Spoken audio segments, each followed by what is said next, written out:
Magandang araw mga sangkay, ito na naman ang inyong panaderong waray, nagsisipag-sipagan na naman. So yan bali magpakinis lamang tayo ng ating do.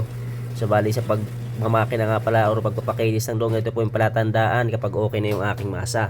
So bali babaratin lamang natin yung ating masa ng dahan-dahan. Kapag hindi na po yan napunit, hindi na kagad napunit kagaya ng nasa video, ay okay na po itong aking masa. Ganyan po yung aking palatandaan ng aking masa. At dito nga sa part ng video to mga sangkay is habang nagmamasa ako ay meron dapat tanggalin sa oven na niluluto kong tinapay. Kaya tinawag ko muna yung aking partner para alisin yung aking mga nilulutong tinapay dahil baka masobra naman at masunog. Napakalaking bagay talaga mga sangkay kapag ang partner mo ay may alam din sa mga ginagawa mo o trabaho mo. Sa balit natapos na nga yung aking pagmamasa dito. Ito nga palang aking minamasa ay pabalat ng aking pineapple pie.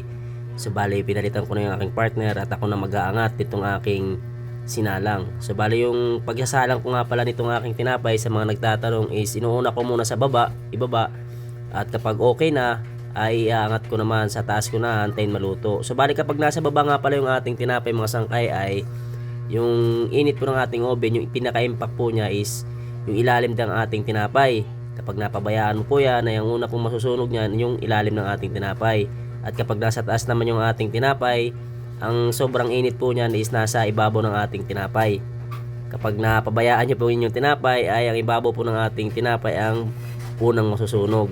At eto na, naluto na yung ating loaf bread. So bali kapag nagluluto ako ng loaf bread mga sangkay is hindi ko po pinapabayaan na nasa lanera lang yung ating loaf bread. So bali pagkaalis ko po niyan sa oven ay tinataktak ko po yan kagad dahil may tendency po yan na bumagsak itong ating loaf bread kapag napabayaan nyo sa inyong lanera or magkaroon siya ng bewang. Kaya tinatanggal ko po kagad kung sakaling luto na itong ating loaf bread or itong ating tasty bread. So ayun, bali palalamigin ko muna itong mga sangkay bago ko i-slice or bago natin balutin. Kapag in-slice mo po yan ng mainit pa ay masisira po yan. So dito sa part na to mga sangkay, yung iba nating tinapay is pinalamig ko muna bago ko ibalot kagaya ng mga buns. Yan yung mga lalagyan ng mga margarine, yung may mga toppings. Dahil once na binalot yung inyong buns ay magmo-moist po yan. Mabilis po masira yung ating tinapay kapag binalot mo ng mainit. At eto naman ay kapag malamig na yung aking penono ay niroroll ko kagad yan. At pagkatapos nating ma-roll yan ay rest muna natin ng mga ilang minuto bago natin alisin sa pagkakabalot. So bago ko nga pala i-roll itong ating penono ay papahiran ko po yan ng margarine. Purong margarine lang yan mga sangkay, walang ibang halo yan. Ordinary pianono lang yan mga sangkay, kung tawagin ng iba dyan is jelly roll. Yung special ko nito mga sangkay is yung mixture na pancake.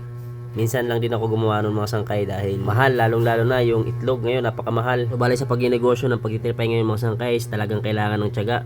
Dahil hindi laging mabenta, talagang makakaranas ka ng tumal. Dagdagan pa ng mga ingredients sa sobrang mamahal at nagtataasan. Napakahirap mag-adjust.